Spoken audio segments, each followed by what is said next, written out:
Good morning, my loves. Happy Sunday. It is a glorious morning here at the lake.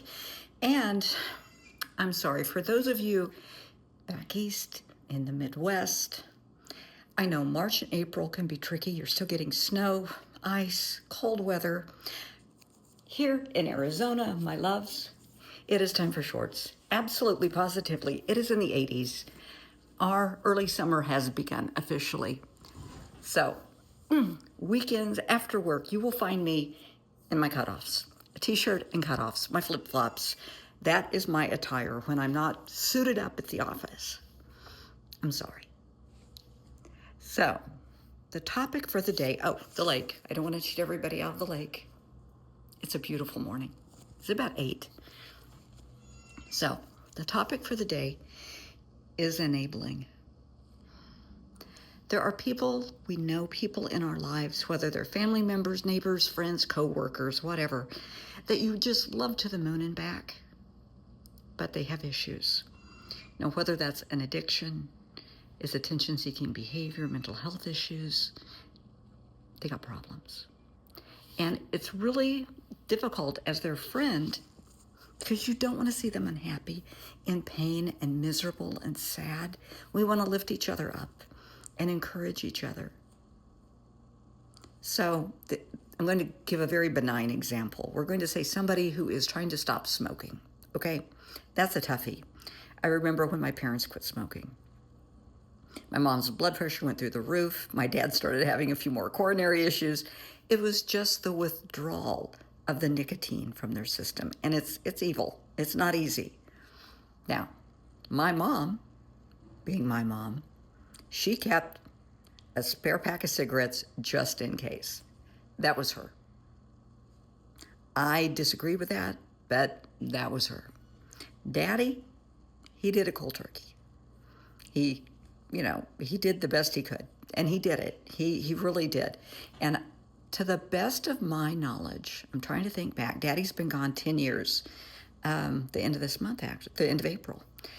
And to the best of my knowledge, once he quit, he never had another cigarette. Not that I know of. And I'm not saying he didn't. I wasn't glued to his side. But to the best of my knowledge, once he quit, he quit. Because he knew what it had done to his lungs and his heart. He knew. And he took accountability for it. So if somebody's trying to stop a habit and you find they have a secret stash somewhere, whether that's cigarettes or alcohol or, I don't know, Oreos, whatever it might be, talk to them. Tell them, I see it. Does it really need to be there? Maybe they're just trying to slowly cut down, and that's okay. That's fine. But we just don't want them falling off the wagon, as it would be, and going back to bad habits. If they ask you, go buy me a pack of cigarettes, go buy me a pizza, let's have pizza, my treat. No, can't do it. You have to love them enough to say no. I want you happy and healthy and around for forever and a day to annoy me and so I can annoy you. I am not going to feed your addiction. I am not going to feed your problem. They're going to get pissy. But just tell them you love them. You'll do something else with them. You'll buy something healthy to eat. We can do this, we can do that. We can eat, roasted chicken and grilled veggies. We can throw something on the grill. But we're not going to have, a burger and pizza and, Oreos and chocolate cake or whatever it might be. Give them some options, but don't enable them. If you have a family member, a friend, somebody you know, now this is a little bit off topic, but it isn't, that is into pedophilia, seriously. If you have a family member that is into kiddie porn, they are the family child molester, because families do have those. They have that uncle, that cousin, that aunt for that matter, that grandpa or grandma that's just a little, gets a little too friendly. The hugs, the touches are inappropriate. Honey, you need to say no. I'm not bringing my kids around you. I love you. You're not going to be near my kids. I know what you did to me. I know what you did to, Cousin Betsy or, Cousin Billy Bob. You're not doing it to my kids. Love them, but it's about boundaries. It's about protecting your kids. Do not enable them. Do not make excuses for them. And that's big in families because that's very common to do, is to make excuses. Well, you know how they are when they drink. You know how they are. They've been like that ever since the accident. Oh, he's been like that his whole life. No. They can be however the hell they want to be, but not around my kids. That's not going to happen. Do not enable them. Do not make excuses for them. Do not cover up what they have done. If authorities come to you asking, don't lie for them. Don't put another child through that. Think what you may have been through. Would you want somebody going through that? Stand up for the kids. Stand up for the victims. The pedophiles, the predators, the abusers, they have to take responsibility for their own actions, inactions, attitudes, behaviors, and the consequences. They are responsible for what they have done. There are no excuses. They are responsible, and they have to take accountability. Stop making excuses for them. If you know someone, and I kind of sort of see this at work quite frequently, that because we deal with a lot of accidents, car accidents, motorcycle accidents, pedestrians being hit, and people will cover up for the person responsible. Instead of thinking about the victim who may be in a hospital bed, they may be dead, they may be horribly injured. Come on. If you know who is responsible for the accident, talk to them about stepping forward, taking accountability, and making things right. They can get an attorney and go to the police and say, hey, I'm responsible. Do it. Encourage them to do that. Nobody deserves to be a victim of a crime, a violent crime, being run over, hit, whatever. If you are responsible, or a loved one is responsible for something, please have the courage, the decency, the morals, the values to say, I'm sorry. I didn't mean to. The sun was in my eyes. I was texting. I spilled my Slurpee. I was under the influence. Whatever. Get an attorney. Go to the police. Talk to your clergy and go to the police. But please, please step forward and take accountability. Because if you're worried about the legal repercussions, the courts will be much more lenient with you if you step forward and you accept accountability and you go to the family and say, I am so sorry, and blah, blah, blah, blah, blah. As opposed to, fuck it, I'm going to hide and keep my mouth shut and nobody's going to tell on me. Yeah, well, that's going to burn your ass, I promise. So that's just something I want to put out there, just in case anybody falls into that category.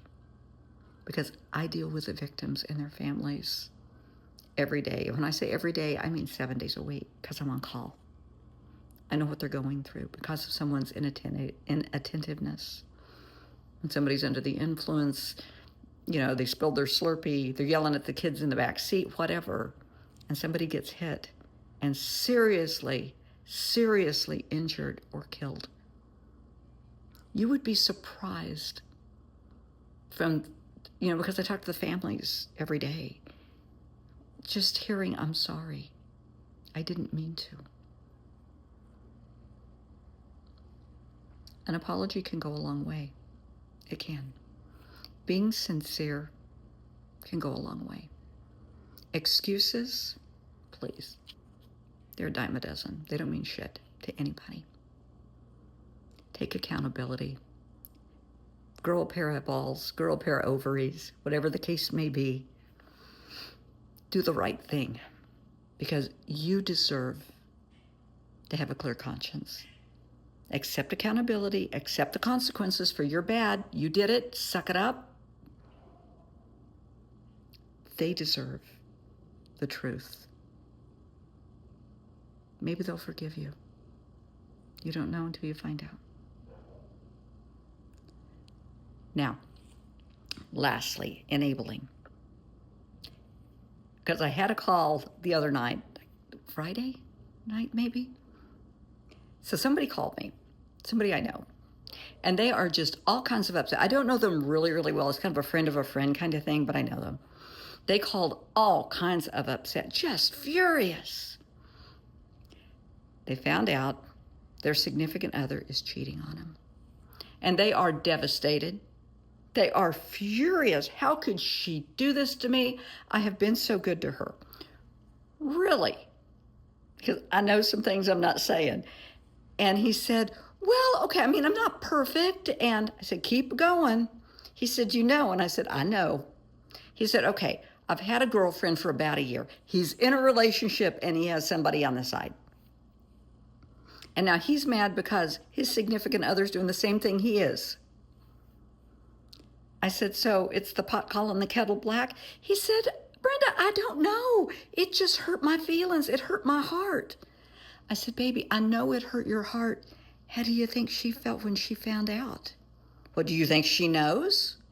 Please. When did her attitude start changing? So we had that discussion when things started to shift. Well, he couldn't find his phone one day, and she used her phone to call his number so it would ring in the house and they would find it. Well, she found that it was under the bed and she brought it to him.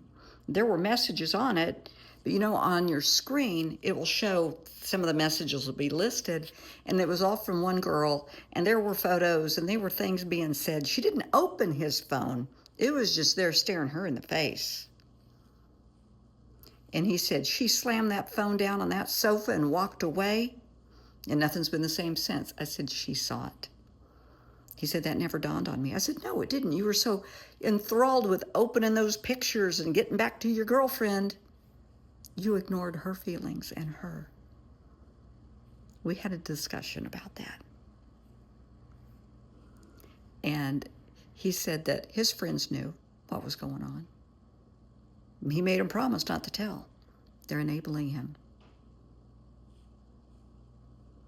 He said, do you think, that her family knows?